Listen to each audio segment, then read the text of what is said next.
Episode 1 red light green light की शुरुआत में कुछ बच्चों को स्क्विड गेम खेलते हुए दिखाया जाता है और एक वॉइस ओवर में इस गेम के रूल्स बताए जाते हैं। नेक्स्ट सीन में हमें इस सीरीज के मेन कैरेक्टर सियोंग और उसकी मॉम को दिखाया जाता है। सियोंग एक डिवोर्स्ड और कर्जों में डूबा हुआ आदमी है और आज उसकी बेटी गायंग का बर्थडे है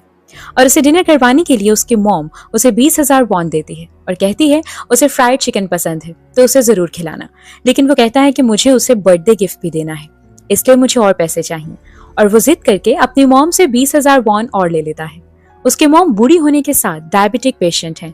और इस एज में भी अपनी बैक प्रॉब्लम्स के साथ काम करती हैं। उनके घर से बाहर जाते ही सियोंग उनका क्रेडिट कार्ड निकाल लेता है, लेकिन एटीएम पहुंचकर उसे पता चलता है कि उसकी मॉम ने पिन चेंज कर दिया है। वो कुछ रॉन्ग अटेम्प्ट्स के बाद लास्ट अटेम्प्ट पर अपनी बेटी का बर्थडे ट्राई करता है और यही सही पिन था। वो पैसे निकालता है और फिर नेक्स्ट सीन में गैम्बलर्स का क्राउड दिखाया जाता है जो एक हॉर्स रेस में डिफरेंट हॉर्सेस